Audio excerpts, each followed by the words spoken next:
There's been a lot going on in the world recently that makes women feel powerless, and I wanted to do something about that.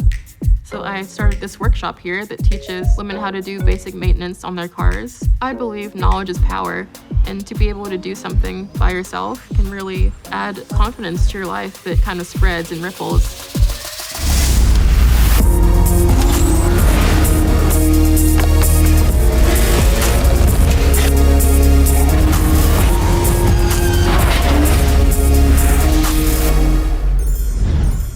Alrighty, so thank you for coming to this DIY auto care workshop. It's gonna be a really fun day. We're gonna learn how to change our oil. We're gonna learn how to change our tire. I'm so excited to teach y'all. My name is Zoe Carmichael. I'm 29 and I'm from Raleigh, North Carolina. I've got a 1971 Volkswagen Super Beetle. I love German cars, but I love really all kinds of old cars. Different cars have different personalities. The way they're designed, the way they drive, they're almost like people. Whenever I'm out and about and I see a Hot Wheels that I've never seen before, I have to get it. And these are a few of my favorites. They make me happy. My oldest car memory would be sitting in my dad's BMW. My dad passed away when I was about 10 or so. He always loved cars. Cars might be kind of an extension of my relationship with him.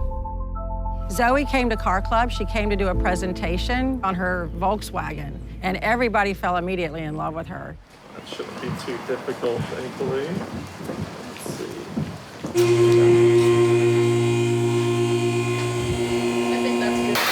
When I bought my Beetle, it was a driver. The paint wasn't great, but fixed up a few things on it. I did the suspension, I did some engine work, and I really got it to look nice. But now I really want to do the interior. She's everything you'd like to see in someone coming into the hobby. Restoring an old car takes a lot of grit. It can be a year's worth, it can be a decade's worth of work, and it really just depends on how committed you are and how much you love it. I've known Zoe for about 10 years. Keith is one of my closest friends, and it was because of my car that we met. First time I met her, I had just put this car back on the road. I was in the parking lot, and I looked over, and I saw this really cool-looking blue Volkswagen Superbug. We worked at offices right across the street from each other, and one day I pulled up in my Beetle, and he pulled up in his Beetle. And she threw her hand up. I threw my hand up, and she just walked down and started talking with me, and we hit it off. She had just recently purchased the car, and she had questions. I had answers. I also had books. One in particular was How to Keep Your Volkswagen Alive. He gave me my first repair manual for my Volkswagen, and I still have it to this day. My situation is no different than Zoe's. I needed friends to help me. She needs friends to help her. When you own one of these cars, you belong to a community. When you own an old car, it's never easy. It's always a work in progress. It really depends on the quality of pieces that you get, so it's never the same from day to day. The good thing about owning this car, it taught me sometimes you just gotta dive in and get your feet wet. If it were the right size, it would go like this, and you'd be able to twist it off. Cool. So to remove this oil filter... Zoe is very self-driven. When I saw the acceptance letter from McPherson's College, I was not surprised because she was always fixing that bug of hers. I understand now how parents have to let their kids go. Not being a dad was my biggest regret, but I think in some ways I've been able to have that with her. That's the most amazing thing that I've experienced in my life. I took a great class called Social History of the Automobile, and I did some research and found out about a lady named Alice Anderson who lived in Australia in the early 1920s. Not only did she learn how to drive a car back when women weren't really supposed to, she opened her own shop, and she employed all female mechanics. So they would do anything from engine rebuilds to brakes, and they also had a driving school where they would teach other women how to drive.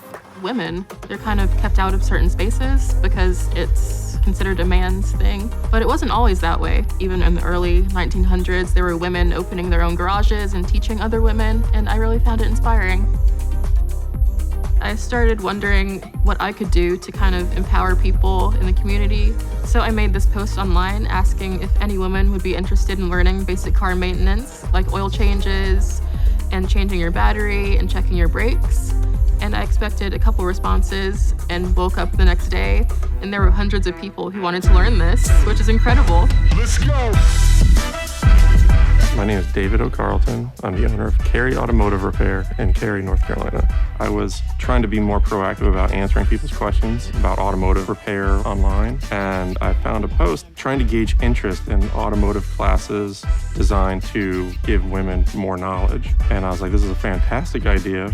If you need a spot to host it, I can offer up my shop. The most surprising moment for me has been being able to teach other women, because I normally wouldn't have expected that I do this. I'm a really introverted person in real life, but when it comes to cars, I'm passionate, and that kind of eclipses everything, and I just feel really happy to do it. Passion is extremely important for being an automotive mechanic. Like, you have to love what you do. I'm Nikki. When I saw I was a female mechanic giving classes, I was really excited. As soon as I started learning things slowly and really understanding it, it all started clicking for me. And it was really awesome.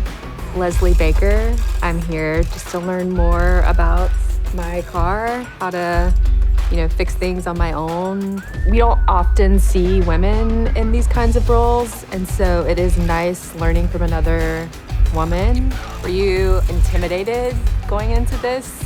It's kind of a male-dominated industry. As soon as I walked into a parts store, they were like, okay. It does take a while to kind of stop feeling so uncomfortable with even touching a car. It's kind of intimidating at first, I'm sure. You must have felt that too. But the more you do it, the more it works. I only spilled a little bit. Zoe is a very special young lady. We were all so proud to hear her current venture in the teaching. Before we even met her, she had disassembled her Volkswagen a couple of times. My name is Dan Fucella. Where we are today is the monthly meeting of the Triangle chapter of the Antique Automobile Club of America. Primarily, we are a judging club in that most of the cars that you will see, people are preparing them as close as possible to what they left the dealership. As she started coming to meetings, she just got involved, and she's done lots of things and made lots of friends, and a lot of us are older, and you worry about having people who will appreciate these cars and who will keep them going. The most challenging part of my journey has been feeling like I belong.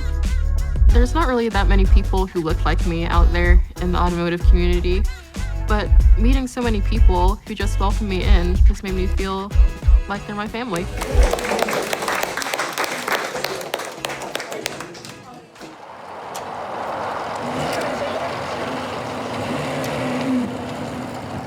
When I became a mechanic, I thought it was because I just liked old cars, but I had no idea there was a whole community of people who are just like me, and I've really become a part of them, and they've become a part of me.